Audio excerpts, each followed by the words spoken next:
Mga sangkay, alamin po natin ngayon ang sitwasyon ng digmaan sa Middle East dahil nga po lumalala daw po ng lumalala. So pag-usapan po natin ito dahil mahalaga na malaman din po nating mga naglilingkod sa ating Panginoon ang kalagayan ng ating mundo. Lalo-lalo na po yung Middle East kasi nga po mga sangkay, isa sa malaking bahagi pagdating po sa propesiya sa Biblia, mga sangkay, ay naroon po sa Middle East. So tingnan po natin.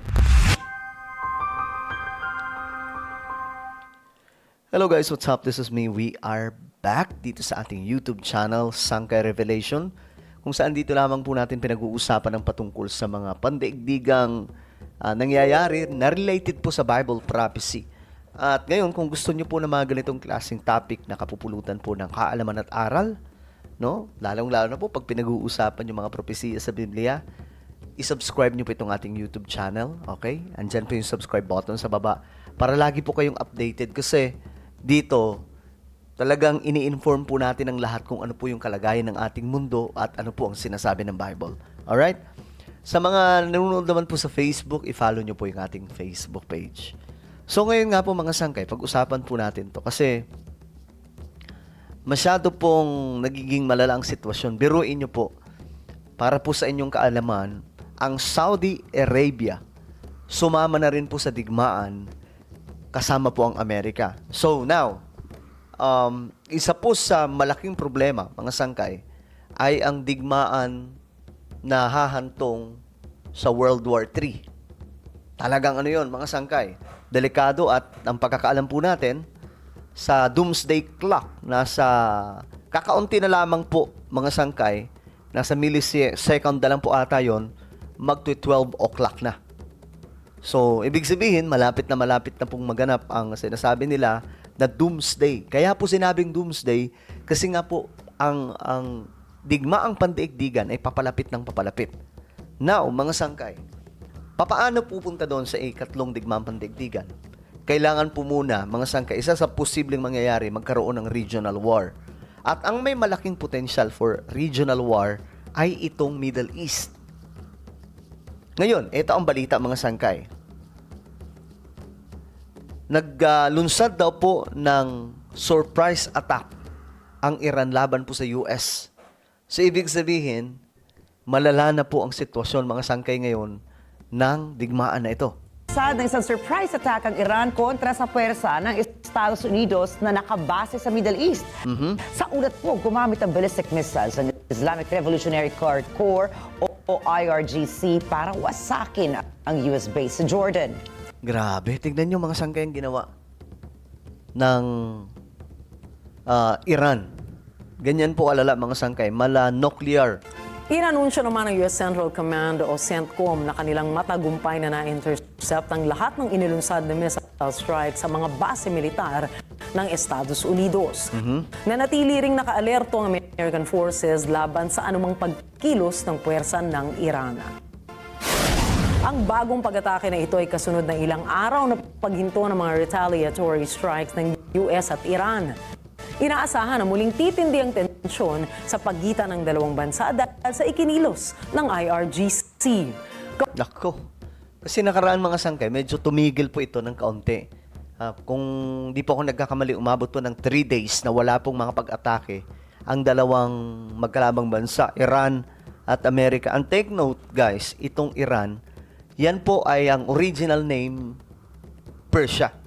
No? Persia po ang original name po niyan, mga sangkay, na kailan lamang po na bago yan, naging Iran. Pero, ayun nga, nasa Bible po, mga sangkay, na isa sa propesiya sa Bible na ang Iran ay isa sa mga sasalakay with some countries, mga sangkay, or many countries like Russia, na nakasulat po sa Bible na magtutungo po sa Israel at sasalakayin po nila, mga sangkay, ang bayan ng Diyos na ngayon, mga sangkay, ay nasasadlak din po sa sandamakmak na kasalanan laban po sa ating Panginoon.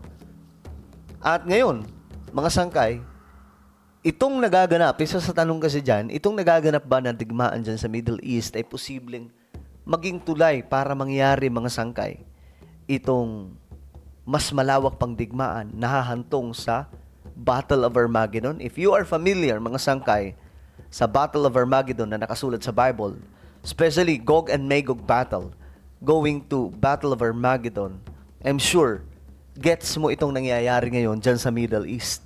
Dahil matindi ito mga sangkay. Ngayon, ito. Si Trump daw po ay nagpahiwatig na wawakasan ang labanan sa Iran.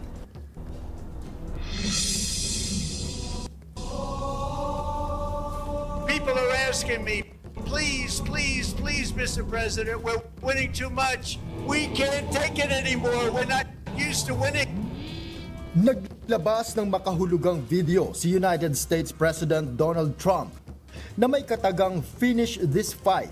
Naku. Tila pahiwatig na may nalalapit na matinding aksyon ang alyansa ng Amerika laban sa Iran. Nako po.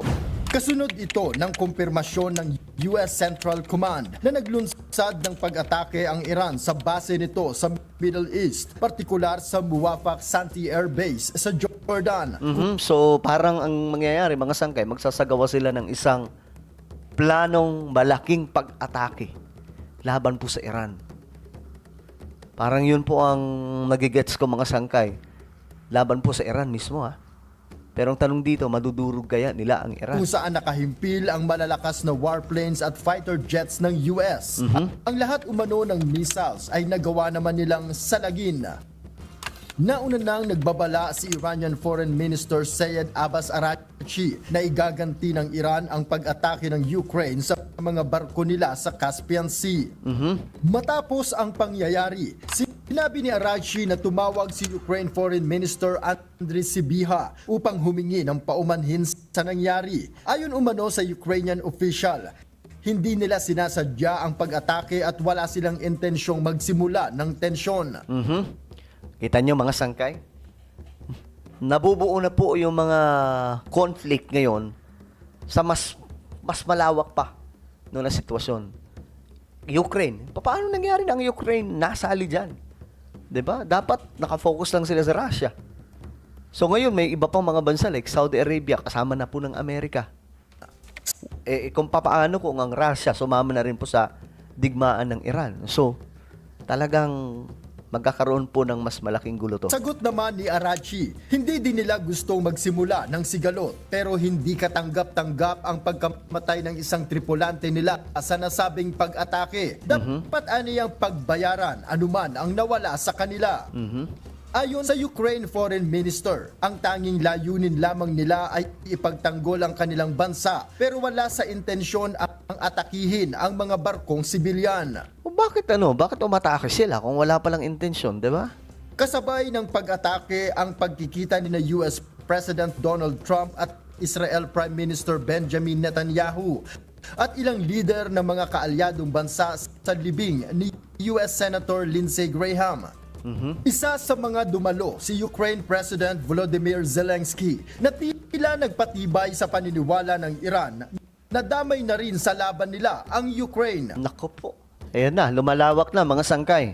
Sa mga larawan at video na inilabas ng White House, tila may masinsinang usapan nga sina Trump at Netanyahu.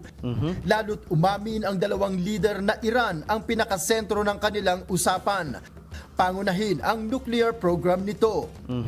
Kasabay nito ang ulat na inilahad ng tagapagsalita ng Islamic Revolutionary Guard Corps o IRGC.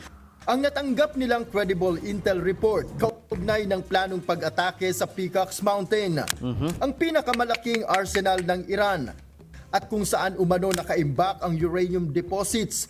Okay, yan po yung bundok, mga sangkay, na posible daw na doon ginagawa ngayon yung kanilang nuclear program. Na hinihinalang na pagyamanan ng Iran upang makagawa ng nuclear weapon. Ayun. Sa gitna ng mga pahayag mula sa magkabilang panig, Imagine niyo kapag nagkaroon ng World War III. Tapos nagpalipad po ng mga nuclear. Alam niyo yung mga malalaking bansa, magiging abo po yan. Kasi ganun po kagrabe yung mga nuclear na yan. Sa Pilipinas, ilang nuclear lang po tayo. Burado na po yung bansa natin. So talagang nakakatakot, nakakakilabot to mga sangka itong nangyayari yung mga digmaan sa ating mundo. patuloy ang mga naitatalang nagsabog sa ilang lugar sa gitnang silangan. Sa nakalipas na magdamag, inatake ng US at Saudi Arabia ang umano'y pagawaan at imbakan ng armas ng Iran sa Basra Governorate sa Iraq. So ayan na ha. Yung Saudi Arabia kasama na po sa digmaan. So, papunta na po ito mga sangkay sa regional war. Ganyan na po kagulo. So asahan na po natin, ang buong mundo ngayon problema when it comes to oil. So, kapansin-pansin na talagang ang mundo po natin ngayon, gumugulo ang sitwasyon. At isang bagay na magpapahinto lamang, o may isang nilalang na magpapahinto dito, walang iba kundi itong si Antikristo, si Antichrist, na magdadala mga sangkay na peking kapayapaan na ilalagay niya ang buong mundo sa kanyang sariling sistema. Mapapasunod niya lahat ng mga leader. At kikilalanin po siya ng Israel, possible, na isang Mesaya. At magkakaroon ng peace treaty sa Israel. So yan po ay magaganap sa araw ng tribulation. Maraming nainiwala mga sangkay na bago mangyari yun ay magra-rapture po muna. Pero kung ano mang mangyayari mga sangkay, maging handa lamang po tayo. Okay? Itong mga nangyayari ngayon, lumalala po ang sitwasyon ng buong mundo. Patunay lamang na natutupad ang propesiya na nakasulat sa Bible. Hindi po dapat tayong matakot. Kikilabutan tayo, syempre, pero wag po sana maghari sa atin ang takot, kundi maghari sa atin ang pananampalataya sa ating Panginoon. Kasi lahat ng ito ay katuparan lamang ng mga propesiya na nakasulat sa Bible. Ano po ang inyong opinion? Lumalala ang sitwasyon. Comment down below. Guys, huwag niyo pong kailimutan na isubscribe yung ating YouTube channel. Mag-iingat pong lahat. God bless everyone.